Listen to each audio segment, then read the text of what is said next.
mão e faz barulho, vamos andar.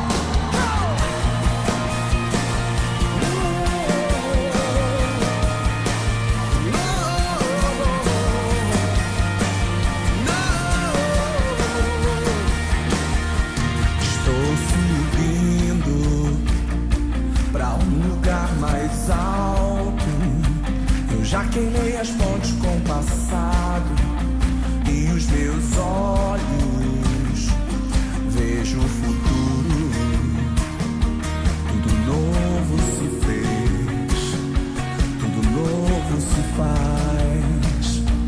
E dessa estrada eu não me desvio nunca mais. Estou firme, eu não me desvio nunca mais.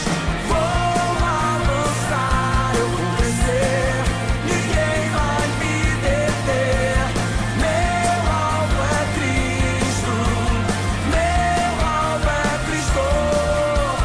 Vou avançar, eu vou crescer, ninguém vai me deter.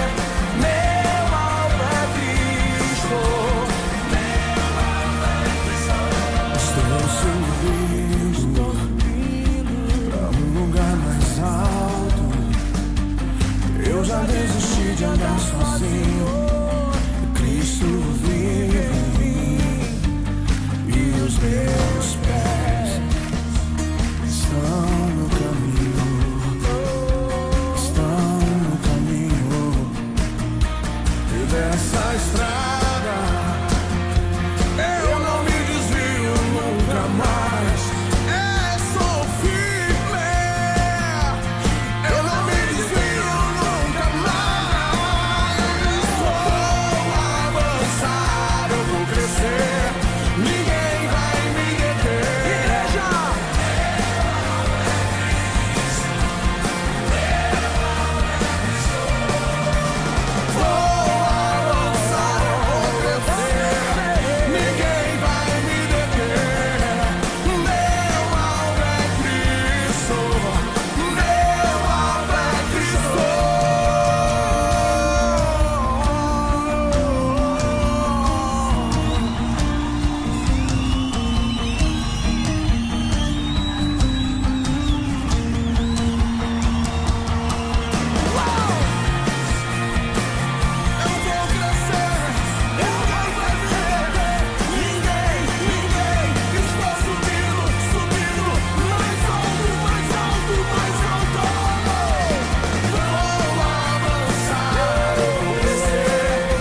Porque Ele me amou, amo, multiplico, oro e reparto.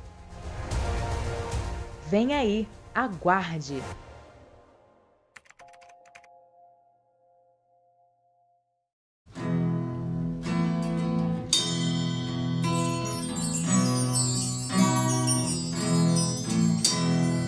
Chuvas de bênçãos teremos, é a promessa de Deus. Ventos benditos teremos, chuvas de bênçãos do céu. Chuvas de bênçãos, chuvas de bênçãos do céu. Contas somente nós temos. Chuvas rogamos a Deus, chuvas de bênçãos teremos, vidas de paz e perdão. Os pecadores benditos, graças dos céus obterão. Chuvas de bênçãos, chuvas de bênçãos do céu. Contas somente nós temos, chuvas rogamos a Deus, chuvas de bênçãos teremos, manda-nos já ao Senhor, dá-nos agora um bom fruto, essa palavra de amor. Chuvas de bênçãos, chuvas de bênçãos dos céus, contas somente nós temos, chuvas rogamos a Deus, chuvas de bênçãos teremos, chuvas mandadas dos céus, bênçãos a todos os crentes, bênçãos do nosso bom Deus. Chuvas de bênçãos, chuvas de bênçãos dos céus, contas somente nós temos, chuvas rogamos a Deus.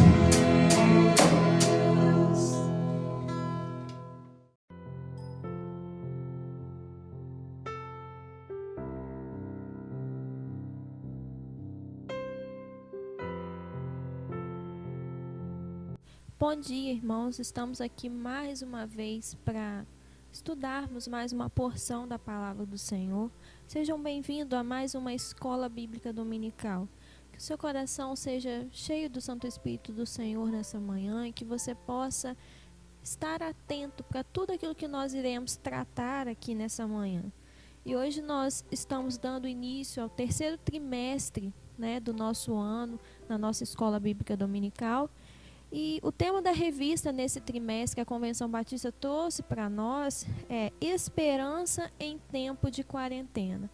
E esse assunto veio a ser tratado durante todo esse trimestre devido ao momento em que nós temos vivido nesses dias de hoje, Um momento de isolamento social, em que nós não podemos estar nos reunindo, mas como igreja, no templo físico, mas que tem sido um momento bastante propício para cada um de nós, para estarmos anunciando o Evangelho de Jesus. Eu convido você aí nas suas casas a abaixar as suas cabeças e juntos nós vamos estar orando ao Senhor, dando início a mais essa escola bíblica dominical. Oremos.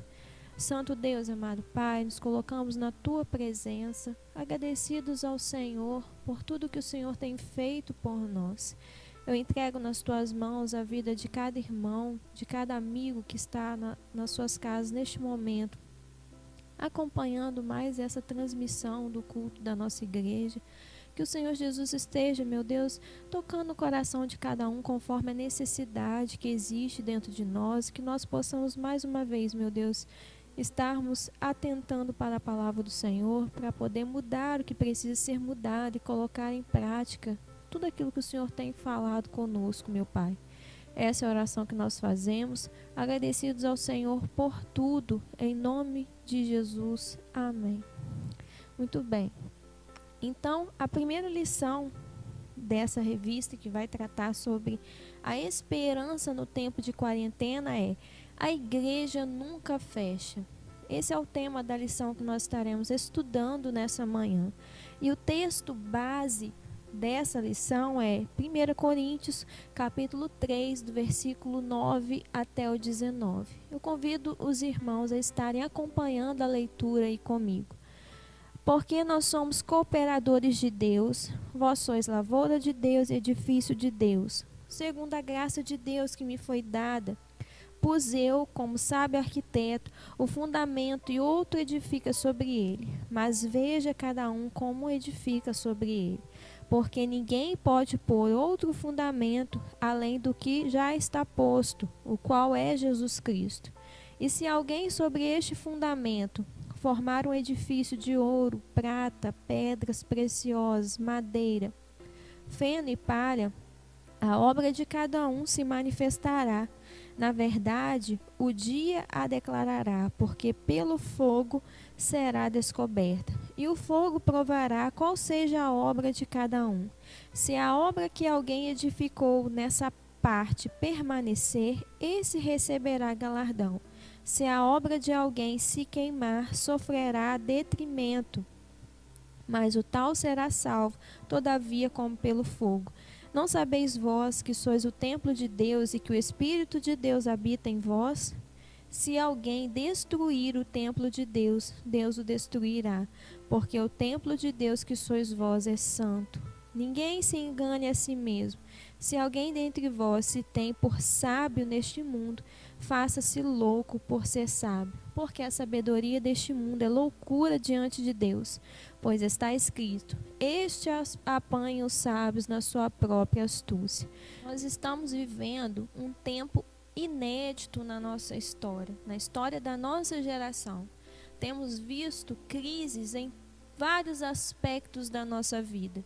Crise política, crise financeira, crise social, crise familiar, crise econômica e por aí por diante. Temos acompanhado o desprezo pela família, pelos valores. A corrupção tomou conta da nossa sociedade. E veio aí uma pandemia que surpreendeu o mundo, atingindo todas as classes sociais. Ricos, pobres, chefes de Estado, enfim, todos estão sendo assolados por essa pandemia. Aqueles que depositavam a sua confiança no trabalho, no dinheiro, nos governantes, em si mesmos, perceberam que nenhum desses está sendo capaz de resolver e solucionar os seus problemas. Deus, ele tem mostrado para a humanidade como nós somos fracos e como nós somos vulneráveis. Deus tem falado conosco de uma forma bastante clara e bastante direta. Na hora da aprovação, o que deixa você tranquilo e seguro? Essa é a pergunta que eu dou início a essa EBD. O que deixa você tranquilo no momento em que você está passando por problemas? É a existência do Deus Todo-Poderoso na sua vida?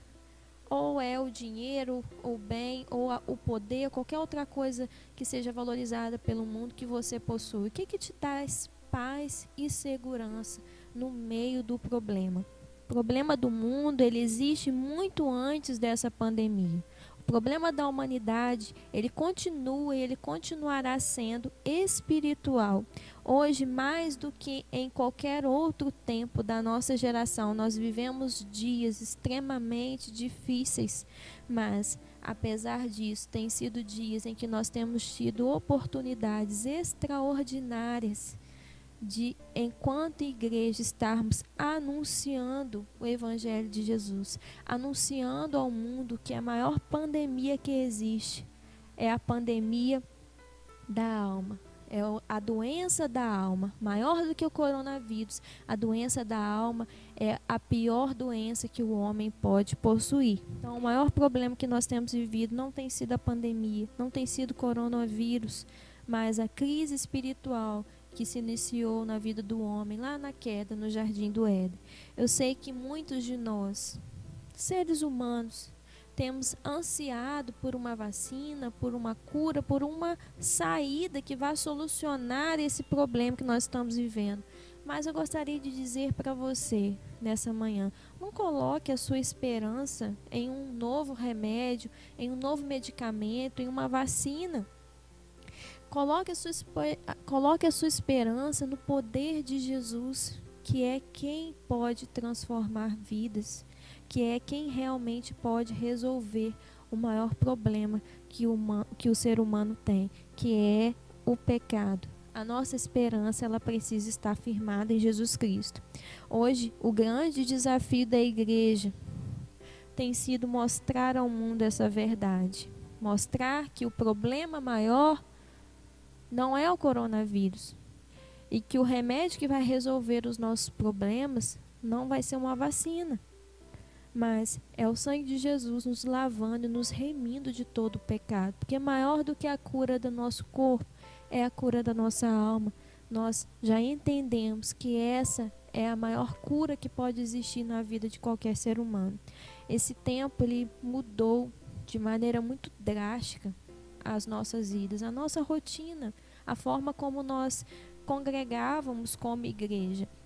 Nós estamos já há alguns meses sem podermos estar nos reunindo, no templo, estamos com as nossas portas fechadas, as nossas atividades que haviam sido programadas para serem desenvolvidas durante o ano, elas foram canceladas, nós tivemos as nossas agendas alteradas e tivemos que nos adequar, por esse tempo, com a transmissão dos cultos online. Enfim, nós sofremos várias mudanças por conta do momento em que nós estamos vivendo.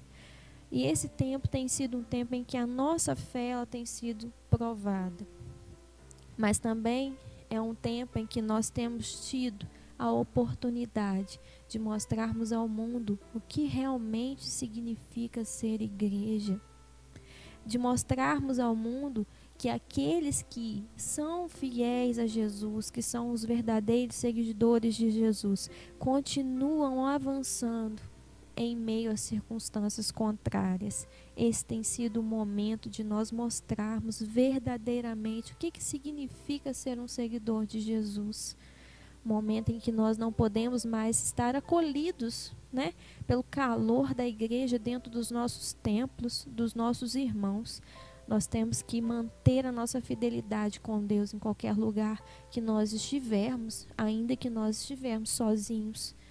Essa fidelidade ela precisa ser provada e vista pelo mundo, para que o mundo conheça quem verdadeiramente é Jesus. Esse entendimento de que a igreja somos nós, e não o prédio onde nós nos reunimos, parece um tanto óbvio, É algo que nós já sabemos. Só que, infelizmente, nós percebemos, temos membros dentro das nossas igrejas que, apesar de saberem disso, mantêm o seu relacionamento com Deus condicionado a estarem presentes dentro dos templos. Ou seja, eu só sou crente se eu estiver no dentro do templo físico, se eu estiver ali no local onde as pessoas estão me vendo. Eu só sou crente nesses momentos. Fora dele, eu não sou nada. Essa é a realidade que nós temos visto. Aqueles que são fiéis continuam mantendo sua fidelidade a Deus, independente de estarem juntos no templo ou não. Porque nós não estamos aqui por causa das pessoas e nem por causa daquilo que nós fazemos, mas por causa do nosso Deus, por causa do Jesus a quem nós servimos. E lá na intimidade das nossas casas, nós mantemos essa comunhão e essa fidelidade a Ele, porque nós realmente entregamos as nossas vidas para Ele. Ele é o Senhor de nós, de cada um de nós. Por isso que o autor ele fala que esse entendimento real do que realmente significa ser igreja, ele é fundamental para a saúde doutrinária do cristão.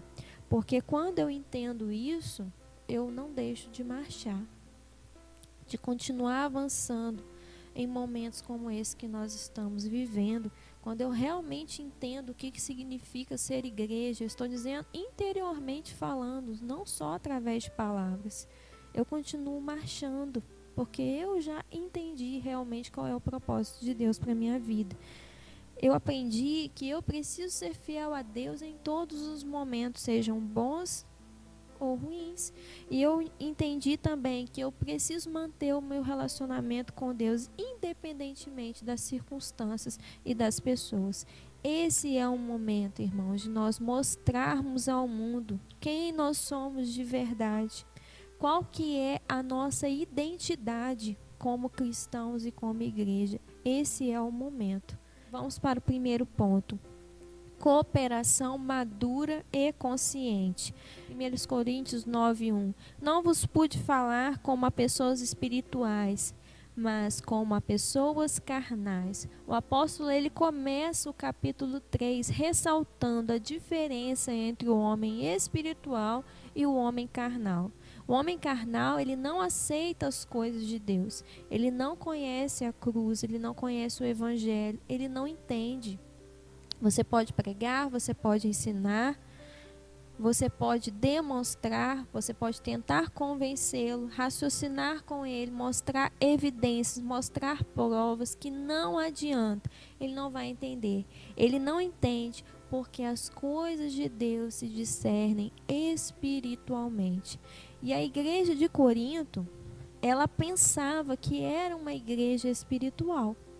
Se você observar a igreja de Corinto e fazer uma comparação com as igrejas, com algumas igrejas que nós temos hoje nos nossos dias, você vai ver pontos bastante semelhantes. A igreja de Corinto, ela era uma igreja que tinha manifestação de todos os dons espirituais. Havia profetas, havia curas, havia sinais e havia prodígios. A igreja de Corinto, ela pensava que era uma igreja espiritual, porque ela confundia espiritualidade com manifestação carismática. Ela confundia essas duas coisas. Uma coisa que nós precisamos manter em mente, que uma coisa não está necessariamente ligada à outra. Porque gente que não é crente também faz sinais e prodígios. Jesus disse que no dia do juízo, muitos chegarão até ele dizendo: Senhor, Senhor, em teu nome eu fiz milagres, expelimos demônios, fizemos maravilhas. Resposta de Jesus: nunca os conheci. Apartai-vos de mim, vós que praticais a iniquidade. A igreja de Corinto, ela havia feito a associação de que a espiritualidade estava ligada à manifestação carismática, à presença dos mais diversos dons espirituais. E Paulo diz: eu não posso tratar vocês como espirituais. Vocês, na verdade, são carnais. Vocês são crianças em Cristo. E é dessa forma que Paulo vai tratar a igreja de Corinto. Verso 2 de 1 Coríntios, aí, que é o texto que nós estamos lendo. Eu dei leite para vocês. Eu não podia dar alimento sólido para vocês, porque vocês não poderiam suportar. O autor na lição diz que não amadurecer na fé é um problema para a vida cristã. O leite ele precisa ser substituído por alimentos sólidos. Nós vemos isso na nossa estrutura física, né? Quando nós temos um bebê, ele é alimentado geralmente até os 6 meses de idade, exclusivamente com leite materno, não é assim? À medida que ele vai crescendo, se desenvolvendo, é preciso que a gente vá ingressando os alimentos sólidos na dieta dele. Essa é a mesma realidade do que acontece conosco. Quando nós aceitamos Jesus como nosso Salvador, o nosso alimento vai ser o leite. Mas é necessário que nós amadureçamos e sejamos alimentados com um alimento sólido para que haja o nosso desenvolvimento. Então é necessário que nós sejamos alimentados com esse alimento sólido, porque se nós não amadurecermos para podermos chegar a ser alimentados com esse tipo de alimento, nós teremos um grande problema nas nossas vidas.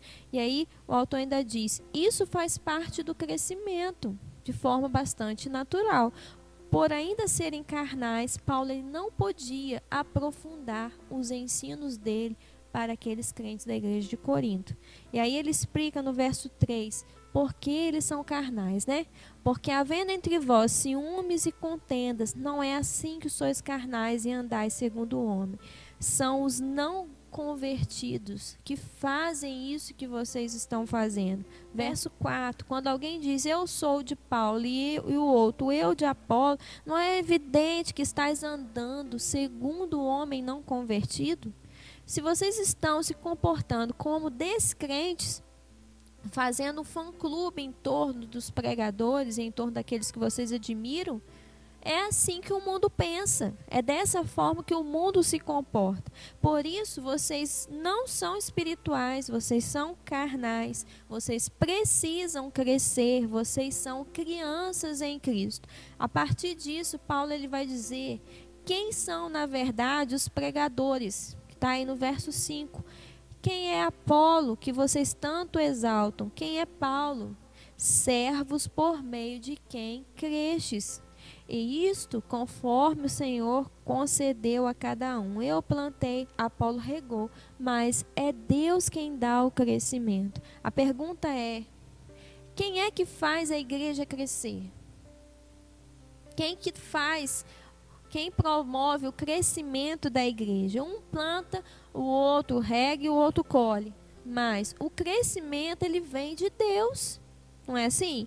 Então, não se gloriem nos homens, porque é sempre pela graça, né? É Deus quem vai fazer a igreja crescer. Ele dá uns para uma função e outros para outra. Um planta e o outro colhe. Então, o que colhe, ele não pode se gloriar, né? Como se o resultado da colheita fosse fruto somente do trabalho dele. Porque quem dá o crescimento é Deus. É Deus quem faz o crescimento, né? Cada um vai desenvolver a sua atividade no reino de Deus, de forma que nenhum é maior do que o outro, né? A gente tem que estar atento a fazer aquilo que Deus deu para a gente, a cumprir a função que Ele nos deu. E não nos gloriemos nisso, porque o trabalho ele não é nosso. O trabalho é de Deus, ele é para Deus, é para a glória de Deus, e é o próprio Deus quem vai fazer através de nós. Se for de outra forma, não tem sentido, não tem valor. Ora, o que planta e o que rega são um. Eles têm o mesmo propósito, cada um receberá o seu galardão segundo o seu próprio trabalho.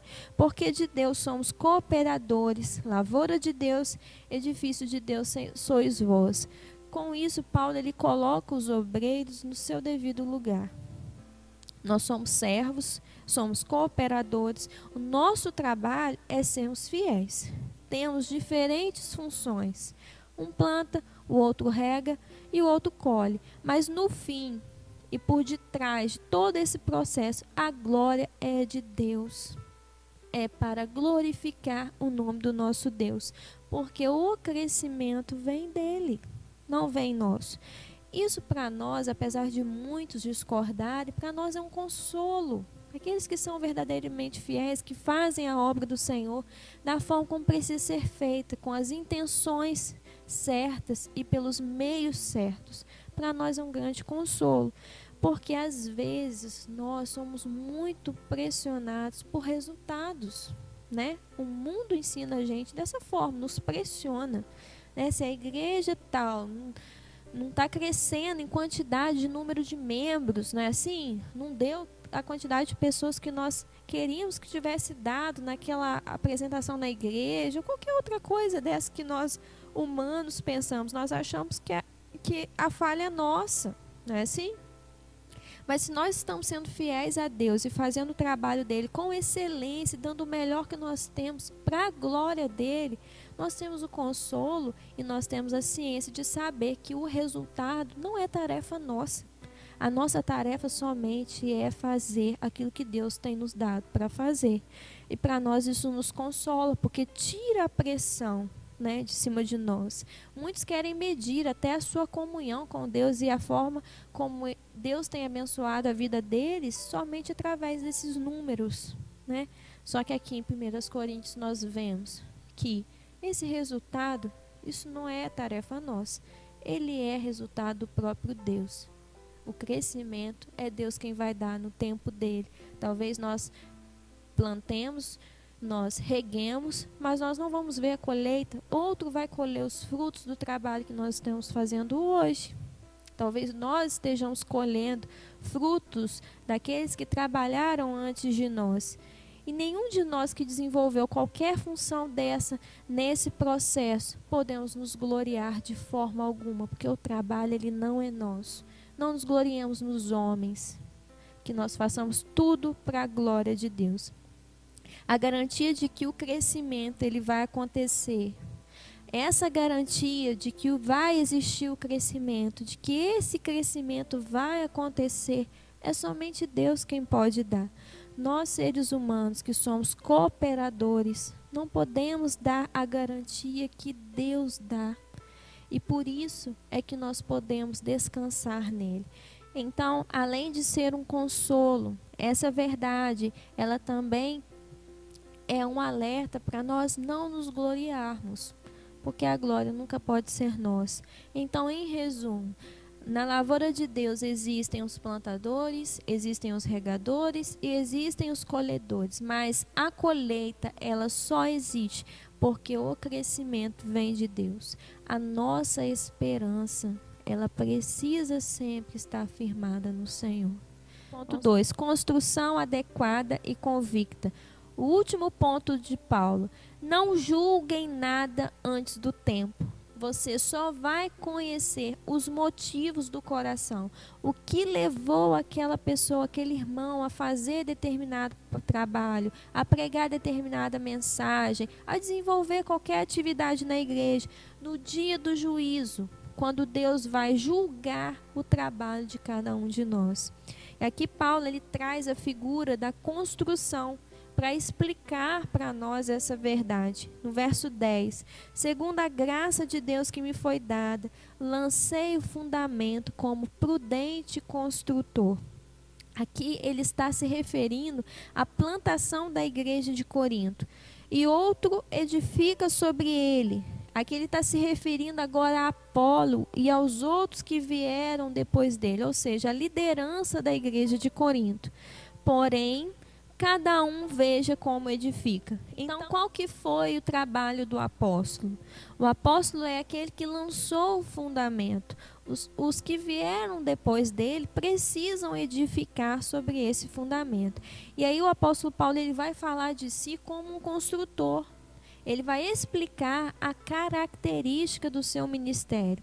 Ele é um lançador de alicerces. Os apóstolos eles foram levantados por Deus para lançarem o fundamento da igreja. E hoje nós temos os cristãos que vão edificar sobre o fundamento apostólico. Eles estabeleciam os alicerces e o outro continuava a construção sobre ele. E aqui ele vai fazer um alerta. Cada um veja como constrói. Entendendo isso, nós compreendemos que nós não devemos de forma alguma lançar novos fundamentos, porque o fundamento ele já foi lançado. Por isso, como cristãos fiéis ao Senhor, nós não podemos de forma alguma aceitar novas doutrinas, porque o fundamento ele já foi lançado pelo apóstolo Paulo e pelos 12 apóstolos que foram escolhidos por Jesus. E a nossa tarefa é edificarmos sobre esse fundamento. E aí, qual que é o fundamento da igreja? Cristo é o fundamento da igreja. E somente Ele pode ser esse fundamento. A solidez de uma construção, ela está no seu fundamento, no seu alicerce. Quando nós vamos construir, se nós quisermos ter uma construção boa, uma construção que vá ter durabilidade, que não vá apresentar prejuízos futuros, nós precisamos nos atentar para o fundamento dela. Na construção civil, Nós precisamos fazer um bom fundamento para que aquela casa fique bem sustentada no local onde ela está inserida. E assim é na nossa vida cristã. Então, a obra que nós fazemos, o trabalho que nós realizamos, ele só é sólido se nós estivermos fundamentados, alicerçados em Cristo, que é o fundamento da igreja. Então, irmãos, não basta somente trabalhar na obra, não basta somente fazermos algo na obra de Deus. A nossa construção, ela só tem valor, ela só é válida se a motivação que nós tivermos ao fazer for o próprio Cristo. Ele fazendo através de nós para a glória dele mesmo. É somente assim que a nossa atividade, a nossa função, a nossa obra, na obra do Senhor vai ter valor. A nossa função aqui, como cristãos, é expor as Escrituras da forma como ela é, usando a teologia e as palavras que já foram escritas. Portanto, verso 11, ninguém pode lançar outro fundamento além do que já foi posto, que é Jesus Cristo. Contudo, se o que alguém edifica sobre o fundamento é ouro, prata, pedras preciosas, madeira, feno, palha, manifesta se tornará a obra de cada um, pois um dia demonstrará, pois está sendo revelada pelo fogo. E qual seja a obra de cada um, o próprio fogo o provará. O que Paulo está dizendo aqui? Ele está dizendo que no dia do juízo, Deus vai examinar a obra de cada um de nós. Ele vai examinar a obra de cada obreiro e vai prová-la no fogo da mesma forma como nós provamos os materiais. Então, a forma como nós construímos é extremamente importante, porque será manifesto no dia do juízo. Então, aqui, o dia do juízo é como se fosse um grande incêndio. Vamos pensar em um incêndio acontecendo dentro de uma favela. Tudo que é madeira, palha, feno, papelão, papel é integralmente consumido pelo fogo e de forma muito rápida.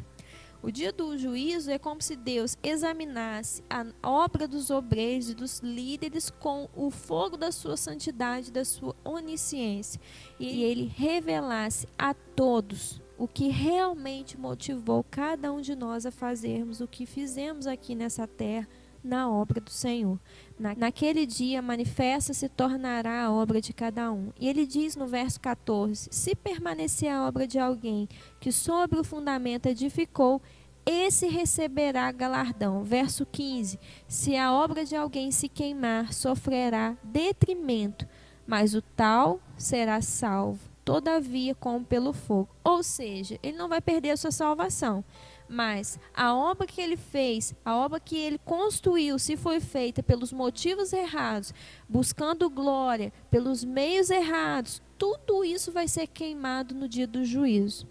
Você já viu alguém que escapou de um incêndio nu, completamente sem nada? Você já imaginem essa cena. Ele não conseguiu levar nada, perdeu tudo. Foi tudo que ele tinha, foi completamente consumido pelo fogo. Assim vai ser no dia do juízo também. Muita gente que nós olhamos hoje, né, que nós admiramos, que fazem muitas coisas e muito bem feitas na obra do Senhor, no dia do juízo a gente vai ver que na verdade essa pessoa estava nua. Ela fazia tudo aquilo pelos motivos e pelos meios errados. Por isso é que nós não podemos nos gloriarmos nos homens, porque Deus, ele conhece os motivos, ele conhece as nossas motivações, as nossas intenções, ele conhece o porquê nós fazemos as coisas. Então não adianta acharmos que nós estamos enganando alguém. Na verdade, a gente está se enganando, porque no dia do juízo, tudo que nós fizemos, o porquê nós fizemos, será manifesto a todas as pessoas. Por isso, irmãos, é o que eu disse no início desse ponto, não se gloriem nos homens. Não se gloriem nos homens. Não fiquem fazendo fã-clube em torno das pessoas, né? Porque nós não conhecemos as atitudes e as intenções do coração do ser humano. Ponto 3 vai tratar de uma habitação protetora e sagrada.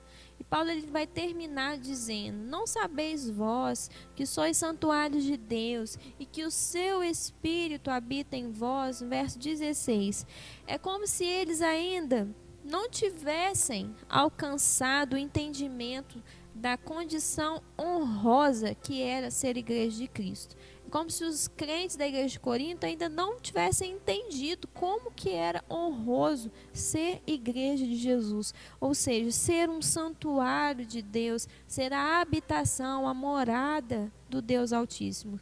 O santuário de Deus aqui é a igreja. Nós somos o santuário de Deus. Vocês que têm o Espírito Santo do Senhor, que entregaram suas vidas a Jesus, são morada de Deus. No Antigo Testamento, o santuário, ele era o Santo dos Santos, que era o lugar mais sagrado que tinha no templo. E nesse local, somente o sumo sacerdote podia entrar dentro dele uma vez por ano. E lá é que ficava a Arca da Aliança, que era o símbolo de Cristo, né? Que era onde Deus se manifestava. Deus agora, ele não habita mais em templos feitos por mãos humanas. Ele habita na sua igreja. Ele habita no seu povo. Nosso corpo, que é um vaso frágil de barro, ele é a morada do nosso Deus. Ele é o Santo dos Santos, onde o Espírito de Deus habita. Nós somos a morada de Deus. E se nós somos o santuário de Deus, é necessário que nós honremos essa verdade. Verso 17: se alguém destruir o templo de Deus, Deus o destruirá, porque o templo de Deus que sois vós é santo. E no contexto que nós estamos lendo no texto aí, o que é destruir o santuário de Deus nesse contexto? É dividir a igreja, rachar a igreja, dividir ela em torno de personalidades, né? E a Bíblia diz que se alguém fizer isso, Deus o destruirá. Então tome cuidado da forma como você tem se portado como igreja de Cristo. Aqueles que são moradas de Deus, eles não pertencem mais a si mesmos. Nós fomos criados por Deus, remidos por Cristo, nós somos selados pelo Espírito Santo para sermos propriedade exclusivas de Deus. E dessa forma nós não podemos de forma alguma usarmos mais o nosso corpo para impureza, para praticarmos iniquidade, porque nós somos exclusivos, propriedades exclusivas de Deus. E aí, uma coisa que precisamos atentar é que Deus, ele ama a sua igreja. Ele ama. Nós somos a menina dos olhos de Deus. Por isso que se você estiver sendo um instrumento de Satanás para promover dissensões, para poder atrapalhar a obra de Deus, fazendo o trabalho de Deus de qualquer forma, fazendo picuinhas no meio da igreja, tome cuidado, porque a Bíblia diz que se alguém destruir esse santuário, Deus o destruirá. Tome cuidado com a postura, a forma como você tem vivido. Se você tem se portado como igreja verdadeira de Cristo ou como alguém que nunca o conheceu. Tome cuidado com isso, com a sua missão e com a forma como você tem desempenhado ela aqui nessa terra. Para pensar e agir. Para pensar e agir aí, o primeiro ponto que o autor fala aí para pensar e agir é a dificuldade que é viver nessa quarentena. Realmente tem sido difícil. No início era algo novo, né? Nós sentimos um baque, depois nós nos acostumamos um pouco, mas agora já está todo mundo muito saturado de todo esse isolamento, não é assim? Então tem sido muito difícil para nós. Todas as vezes que a gente vem até o templo aqui para poder estar gravando esses cultos, eu não sei nem se o pessoal que grava com a gente até cansou de eu falar sempre a mesma coisa. E hoje eu me lembrei que eu percebi que eu realmente falo sempre a mesma coisa quando eu entro aqui.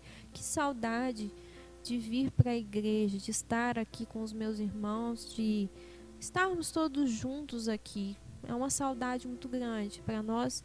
Vermos esses bancos vazios é algo que é bastante doloroso. Essa que é a verdade. Hoje, eu passando aqui na frente com o Davi, o Davi olhou para a igreja e disse assim: ah, que linda a igreja, mamãe, né? A igreja tá tão bonita, no jeitinho dele, nas palavras dele, né? E realmente todos nós temos sentido bastante falta de estarmos aqui reunidos. Mas o autor nos chama a atenção. Como que era esse pensamento nosso antes da pandemia, né? Será que nós dávamos o devido valor para a igreja? Será que nós realmente valorizávamos aquele tempo que nós tínhamos juntos para estarmos aprendendo mais sobre o Senhor, para estarmos nos ajudando mutuamente a crescermos na nossa caminhada com Cristo? Será que nós dávamos valor para aquilo? Muita gente só dá valor para determinadas coisas depois que perdem, né? Isso é algo que nós precisamos nos atentar. Ponto 2 aí, somos santuários de Deus. Uma vez que a igreja é gente, como deve ser o relacionamento entre os irmãos em Cristo? Não é? Se nós somos santuário de Deus, nós precisamos nos comportarmos como tal. Não basta somente dizer que eu sou igreja, eu preciso viver verdadeiramente como igreja. Ponto 3, Cristo é o alicerce, o fundamento. Sobre ele devemos erguer construções adequadas. Como estão as obras das nossas mãos? E essa é uma análise que cada um de nós precisa fazer nessa manhã. Quando eu estava estudando essa lição para poder trazer para os irmãos, eu fiz essa análise na minha vida. Por que que eu faço determinada coisa? Por que que eu vou dar essa lição? Por que que eu vou cantar determinado hino? Por que que eu faço isso ou aquilo na obra do Senhor? Eu fiz essa análise na minha vida. Nós precisamos estar sempre nos analisando, porque pode ser que pelas pressões, pelo contexto às vezes que nós estivermos vivendo, determinados elogios, nós venhamos a nos perder nesse processo. Nós precisamos fazer o caminho contrário. Então, faça essa análise diariamente na sua vida. Nós precisamos estar revendo o motivo pelo qual nós fazemos as coisas para Deus. Será que nós estamos fazendo pelos meios e pelos motivos certos? Se o motivo pelo qual nós estivermos fazendo a obra não for a glória do próprio Deus, nós precisamos nos arrepender e voltar para o caminho certo. Que o seu coração possa ter se transbordado com essa palavra nessa manhã e que você possa estar crescendo com o Senhor. Entenda que o crescimento ele precisa fazer parte da sua vida. Você já aceitou a Cristo, não é? Espero que as pessoas que estão me ouvindo agora já tenham feito essa primeira etapa, que é receber Jesus como seu Salvador. Então agora precisa existir o crescimento. E você precisa substituir esse leite pelo alimento sólido. Então faça as correções que precisam ser feitas na sua vida para que esse desenvolvimento possa acontecer. Que Deus abençoe você, que você tenha um dia abençoado pelo Senhor e que nós possamos estar voltando aqui novamente, né, mais fortalecidos, mais desenvolvidos, para voltarmos a estar presentes e juntos aqui no templo. Que nós passemos esses momentos de pandemia, que nós o encaremos como uma oportunidade para estarmos vivendo o verdadeiro Evangelho, para continuarmos marchando e levando o Evangelho do Senhor Jesus para aqueles que ainda não têm como Senhor e Salvador das suas vidas. Encare isso como uma oportunidade de anunciar e de crescer com o seu Deus. Não permita que esse isolamento, que as circunstâncias enfraqueçam a sua fé. Se você recebeu Jesus como seu Salvador, coloque nele a sua esperança. Coloque nele a sua esperança de uma vida futura e não nas coisas desse mundo. E aprofunde e desenvolva o seu relacionamento com ele. Que Deus te abençoe. Gostaria de orar com você, encerrando esse estudo. Vamos orar. Santo Deus, amado Pai, muito obrigada, meu Deus, por mais essa oportunidade que nós tivemos de estar aqui na Tua casa, levando essa mensagem para as pessoas que estão nos seus lares, acompanhando, meu Deus, as transmissões dos nossos cultos. Eu peço, meu Pai, que o Senhor esteja fortalecendo a vida de cada um de nós, meu Deus, fortalecendo aqueles que têm estado na frente da batalha, aqueles que têm se empenhado para fazer a obra do Senhor. Peço também por aqueles que foram enfraquecidos por esse distanciamento, meu Deus, que o Senhor esteja renovando as suas forças, tocando poderosamente nos seus corações, para que eles entendam o que realmente significa ser igreja, para que eles entendam que a única esperança que nós temos está em Jesus, que homem, poder, dinheiro, governante, nada é capaz de substituir ou de resolver o nosso problema, se não for o próprio Cristo.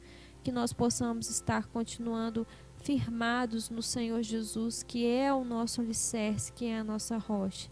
Essa é a oração que nós fazemos no nome santo de Jesus. Amém. Como você reage quando as circunstâncias na sua vida parecem que não têm solução? Quando tudo que você ouve é um não e você se encontra diante de uma situação que, humanamente falando, não existe solução possível. Quando o povo de Israel estava na frente do Mar Vermelho e atrás vinha Faraó e Moisés olha para Deus e Deus diz o seguinte para ele: Moisés, por que você está clamando? Diz ao povo de Israel que ele precisa marchar. E é essa mesma voz que nós ouvimos quando nós estamos passando por problemas e nós nos desesperamos.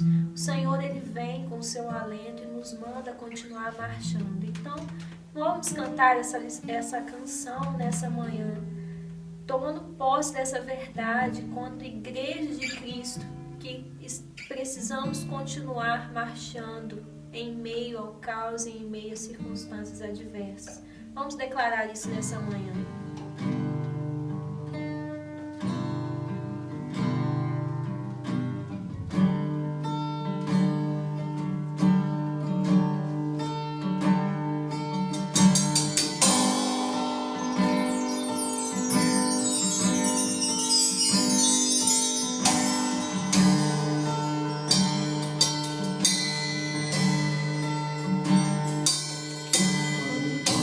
Diz que não,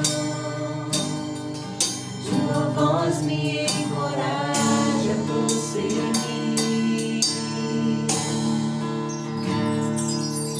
Quando tudo diz que não, ou parece que o mar não vai se abrir,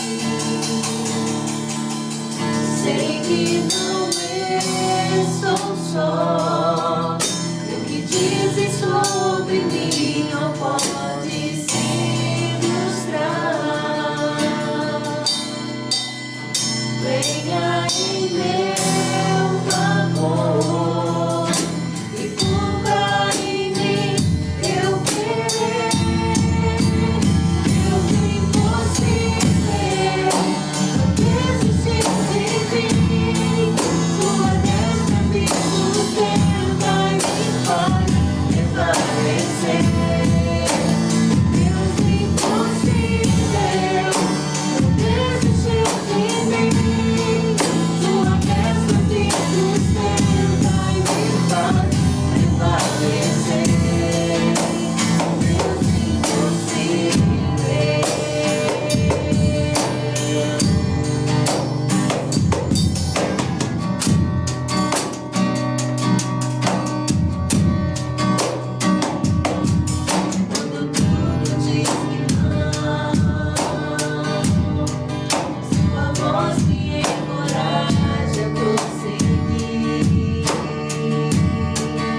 Bom dia, meus irmãos. Nós acabamos de receber mais um EBD que com certeza abençoa a nossa vida. E vamos fazer como fazemos todos os domingos pela manhã, o nosso período de oração. Esse é um período que nós não abrimos mão dele. Nós sabemos que a oração é a chave da nossa vitória. Portanto, quero convidar todos vocês nesse momento para que abaixem suas cabeças, fechem os seus olhos, concentremos, porque entraremos nesse momento em oração ao nosso Deus. Enquanto eu for pedindo, você vai orando. Vamos agradecer a Deus primeiramente pela nossa salvação em Cristo Jesus, o nosso Senhor. Vamos agradecer pela nossa saúde física e emocional. Vamos agradecer, meus irmãos, porque até aqui nos ajudou o Senhor. Vamos agradecer o que Deus tem feito por intermédio da nossa igreja, a 10ª Igreja Batista em Itaperuna. Vamos pedir por cada irmão em particular, que Deus esteja visitando cada um nesse momento em que estamos orando. A Bíblia diz, como você já sabe muito bem, que a oração do justo pode muito em seus efeitos. Nós temos nesse momento, com certeza, muitos joelhos dobrados, buscando a face de Jesus. A Bíblia diz assim, meus irmãos: buscar-me-eis e me achareis, quando me buscardes de todo o vosso coração. Portanto, é necessário que aqueles que buscam a Deus possam estar com seus corações contritos, totalmente ligados no trono da graça do Senhor. Vamos orar pelas pessoas que estão lutadas, que Deus possa consolar os seus corações, que Deus possa colocar sua mão de misericórdia sobre cada um dos nossos irmãos que passam pela dor da perda neste momento. Vamos, meus irmãos, orar pelo nosso município, orar pelo país, orar pelo mundo, orar para que Deus possa ter misericórdia do mundo em relação ao Covid-19. Muitas pessoas têm perdido a vida, mas nós podemos nesse momento agradecer, porque até aqui nos ajudou o Senhor. Vamos, meus irmãos, colocar nas mãos de Deus os nossos projetos, os nossos intentos, os nossos objetivos, para que eles sejam realizados segundo a vontade do nosso Deus. Vamos agora, irmãos, agradecer a Deus pela Selma, que já está bem, orar também pelo Daniel, orar por todos os enfermos, destacando aí os irmãos da nossa igreja. Vamos agora orar pelos enfermos, todos os enfermos da face da terra. Que Deus coloque a sua mão de cura, de misericórdia sobre cada pessoa neste momento. Vamos orar, meus irmãos, pelo culto logo à noite. Que Deus possa usar todas as partes do culto para exaltação e glorificação do seu próprio nome. Vamos orar para que Deus abra o nosso entendimento, para compreendermos a palavra dele. Nós sabemos que a palavra de Deus é viva e eficaz. Sabemos que a palavra de Deus é a revelação de Deus para os homens do nosso tempo. Mas precisamos da iluminação do Senhor para que possamos compreendê-la, entendê-la e também orar para colocá-la na prática na nossa vida diária. Vamos orar por todos os pastores de Deus do mundo inteiro, bem como seus familiares, missionários, os familiares dos missionários, orar pelos nossos ministérios, para que possamos realizá-lo na dependência do Senhor, na dependência de Deus. Vamos agora orar, meus irmãos, pelas pessoas mais sensíveis da nossa igreja, pessoas mais idosas, até porque estão na área de risco, que elas sejam guardadas e protegidas pelo Senhor. E por que não agradecer? Porque nenhum dos nossos irmãos idosos foram atingidos pelo Covid-19. Graças a Deus, até aqui nos ajudou o Senhor. Ebenezer. Vamos orar pelas pessoas que trabalham na nossa igreja, para que Deus as dê sabedoria, compreensão, inteligência, ousadia no trabalho do Senhor. Vamos orar, meus irmãos, por aqueles irmãos que estão acamados espiritualmente, que Deus possa tocar profundamente os seus corações. Aquelas pessoas que estão perdendo a alegria do primeiro amor, que elas possam arrepender e consertar as suas vidas para com Deus. Vamos orar pelo crescimento da nossa igreja em todas as áreas. Vamos orar. A oração de um justo, diz a palavra, repetindo o que já falamos, pode muito em seus efeitos. Falou-nos o apóstolo Tiago. Nosso Deus, nosso Pai, nós agradecemos o privilégio que temos nesse momento de podermos falar com o Senhor. Nós a entregamos nas Tuas mãos, no trono da Tua graça, cada oração que foi feita nesta manhã. Que o Senhor responda a cada uma segundo a Tua vontade. Tenha piedade de nós, livra-nos do mal, acrescenta, ó Deus, a nossa fé. Nós oramos em nome de Jesus, o Senhor da nossa vida, aquele que vive e reina para todo sempre. Amém, amém e amém.